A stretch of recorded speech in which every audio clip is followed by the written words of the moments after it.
আজ বৃহস্পতিবারের দিনে বাড়াতে 2 শব্দের এই জিকিরটি 70 বার করুন। 70 বছরের গুনাহ মাফ হবে, ভাগ্য খুলে যাবে, জান্নাত নসিব হবে, দোয়া কবুল হবে, আশা আকাঙ্ক্ষা পূরণ হবে। বৃহস্পতিবারের দিন অত্যন্ত বরকতপূর্ণ একটি দিন, ফজিলতপূর্ণ একটি দিন, মাহাত্ম্যপূর্ণ একটি দিন, তাৎপর্যপূর্ণ একটি দিন। বৃহস্পতিবারের দিন আল্লাহ তাআলার পক্ষ থেকে অসংখ্য অগণিত নিয়ামত প্রদান করা হয়ে থাকে। বৃহস্পতিবারের দিন আসমানের সকল দরজা উন্মুক্ত করে দেওয়া হয়। বিশেষ করে বৃহস্পতিবারের দিন শেষ হওয়ার পর যে রাত আসে, এই রাতটি হলো সাপ্তাহিক সকল রাত থেকে শ্রেষ্ঠ রাত। এই রাত হলো জুমার রাত। এই রাতে আল্লাহ তাআলা নূর প্রদান করে থাকেন, দোয়াকে কবুল করে থাকেন। জুমার রাতে আল্লাহ তাআলা এত বেশি কল্যাণ প্রদান করেন, মানুষের যত ধরনের ইচ্ছে রয়েছে, আশা আকাঙ্ক্ষা রয়েছে, সব কিছু পূরণ করে দেওয়ার জন্য নিজের পক্ষ থেকে ঘোষণা করতে থাকেন, দোয়া কবুল করে থাকেন। আল্লাহ তাআলা বলতে থাকেন, আছে কোনো রিজিকের প্রত্যাশী, সে রিজিকের অভাবে রয়েছে, সে আমার কাছে বলুক, আমি তার রিজিকের অভাবকে দূর করে দেব। আছে কোনো ব্যক্তি শারীরিক অসুস্থ, সে সুস্থতা লাভ করতে চায়, সে আমার কাছে বলুক, আমি তাকে সুস্থতা প্রদান করব। আছে কোনো ব্যক্তি ঋণগ্রস্ত, সে ঋণ থেকে মুক্ত হতে চায়, সে আমার কাছে বলুক, আমি তাকে ঋণ থেকে মুক্ত করে দেব। আছে কোনো ব্যক্তি দরিদ্র, সে ধনবান হতে চায়, সে আমার কাছে বলুক, আমি তাকে ধনবান বানিয়ে দেব।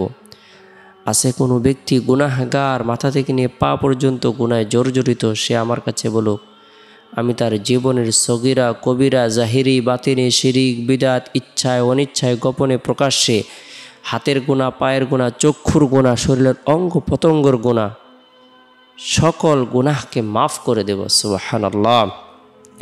জুমার রাতে কোনো মুমিন মুসলমান যদি ইন্তিকাল করে মারা যায়, আল্লাহ পাক রব্বুল আলামিন তাকে মাফ করে দেবেন। আল্লাহ তাআলা তাকে শহীদি মর্যাদা দান করবেন। বৃহস্পতিবারের দিনটি আল্লাহ তাআলার কাছে অনেক পছন্দনীয় একটি দিন, বরকতপূর্ণ একটি দিন, মাহাত্ম্যপূর্ণ একটি দিন। এই দিনে আমরা প্রত্যেকেই আমাদের সময় সুযোগ অনুপাতে নফল ইবাদত বন্দেগী করার জন্য চেষ্টা করব। নফল নামাজ পড়ব, কোরআন তেলাওয়াত করব, জিকির আজগার করব, তাসবিহ তাহলিল পাঠ করব, রব্বুল আলামিনের দরবারে রুনাজারি করব। আল্লাহ পাক রব্বুল আলামিন আমাদের ভাগ্যকে পরিবর্তন করে দেবেন। বৃহস্পতিবারের দিন ফজরের নামাজ সম্পূর্ণ করার পর আমরা পবিত্র কোরআনের বরকতপূর্ণ একটি আয়াতুল কুরসির আমল করব। যে ব্যক্তি ফরজ নামাজের পর আয়াতুল কুরসি আমল করবে, তার জান্নাতে প্রবেশে কেবলমাত্র মৃত্যু ছাড়া অন্য কোনো কিছু বাধা নেই, অর্থাৎ সে মৃত্যুর সাথে সাথে জান্নাতে প্রবেশ করবে। আল্লাহ তাআলা তার জন্য জান্নাত অবধারিত করে দেবেন। যে ব্যক্তি আয়াতুল কুরসির আমল করবে, আল্লাহ তাআলা তার রিজিকের মধ্যে বরকত প্রদান করবেন। যে ব্যক্তি আয়াতুল কুরসির আমল করবে, তার মৃত্যুর যন্ত্রণা হালকা হবে। যে ব্যক্তি আয়াতুল কুরসির আমল করবে, দুনিয়া ও আখিরাতের নানাবিধ উন্নতি প্রদান করা হবে। কোনো ব্যক্তি যদি সকাল সন্ধ্যায় আমল করে, আল্লাহ তাআলা তার জিম্মাদার হবেন, শয়তান তার নিকট আসতে পারবে না। যে ব্যক্তি আয়াতুল কুরসির আমল করবে, আল্লাহ পাক রব্বুল আলামিন তাকে বিপদ আপদ থেকে, অভাব অনটন থেকে, দুঃখ কষ্ট থেকে, চিন্তা পেরেশানি থেকে নিরাপত্তা দান করবেন। আল্লাহ তাআলা মাখলুকের অনিষ্ট থেকে তাকে নিরাপত্তা দান করবেন। আসমানি জমিনে বালা মুসিবত থেকে আল্লাহ পাক রব্বুল আলামিন তাকে কুদরতিভাবে হেফাজত করবেন। আমরা ফজরের নামাজ সম্পূর্ণ করার পর আয়াতুল কুরসির আমল করব। পরিবার পরিজনদেরকে, আত্মীয় স্বজনদেরকে আয়াতুল কুরসি আমল করার ব্যাপারে উৎসাহ প্রদান করব। এরপর বৃহস্পতিবারের দিন জোহরের নামাজ সম্পূর্ণ করার পর নিরিবিলি এক পরিবেশের মধ্যে বসে গুনাহ মাফের উদ্দেশ্যে তওবার নিয়তে 70 বার ইস্তিগফারের আমল করব। আস্তাগফিরুল্লাহ রাব্বি মিন কুল্লি যামবি ওয়া আতুবু ইলাইহি, আস্তাগফিরুল্লাহ রাব্বি মিন কুল্লি যামবি ওয়া আতুবু ইলাইহি। যে ব্যক্তি গুরুত্ব সহকারে গুনাহ মাফের উদ্দেশ্যে তওবার নিয়তে ইস্তিগফারের আমল করবে, যদিও তার গুনাহ সমুদ্রের ফেনা পরিমাণ হয় না কেন, মরুভূমির বালুকা রাশি পরিমাণ হয় না কেন, পাহাড় পরিমাণ হয় না কেন, পৃথিবীর সমস্ত দিন পরিমাণ হয় না কেন, পৃথিবীর সমস্ত রাত পরিমাণ হয় না কেন, বৃক্ষের পাতা পরিমাণ হয় না কেন, আকাশের তারকা পরিমাণ হয় না কেন, পৃথিবীতে যত প্রাণী কুল রয়েছে, যত সৃষ্টি জীব রয়েছে, যত মাখলুকাত রয়েছে সেই পরিমাণ হয় না কেন, ইস্তিগফারের আমলের বরকতে আল্লাহ তাআলা তাকে মাফ করে দিবেন, তাকে পছন্দ করবেন, ভালোবাসবেন।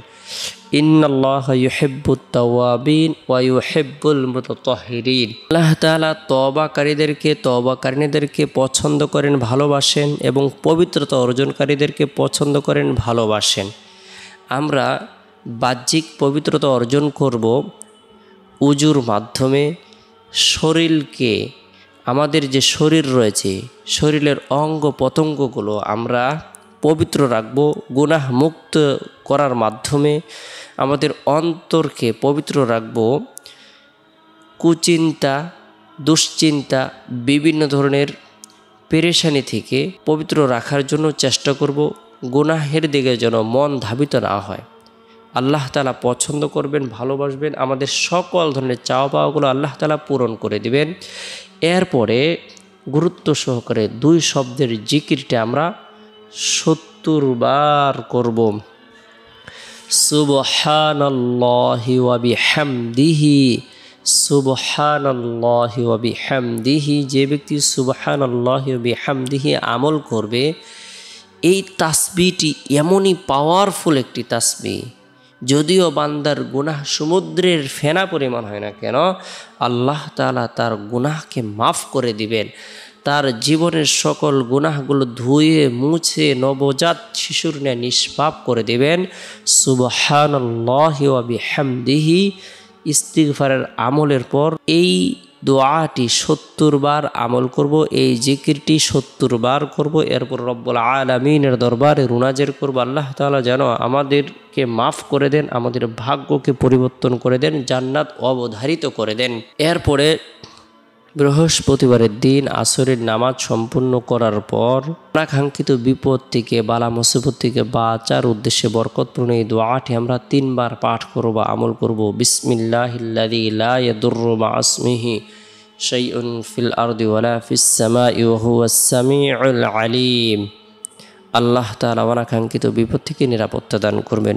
এরপরে বৃহস্পতিবারের দিন শেষ হওয়ার পর যে রাত আসে, এই রাতটি হলো ফজিলতপূর্ণ একটি রাত। এই রাতের মধ্যে বিশেষ করে এশারের নামাজ সম্পূর্ণ করার পর নবী সাল্লাল্লাহু আলাইহি সাল্লামের প্রতি মহাব্বত রেখে, ভালোবাসা রেখে দুরুদের আমল করব।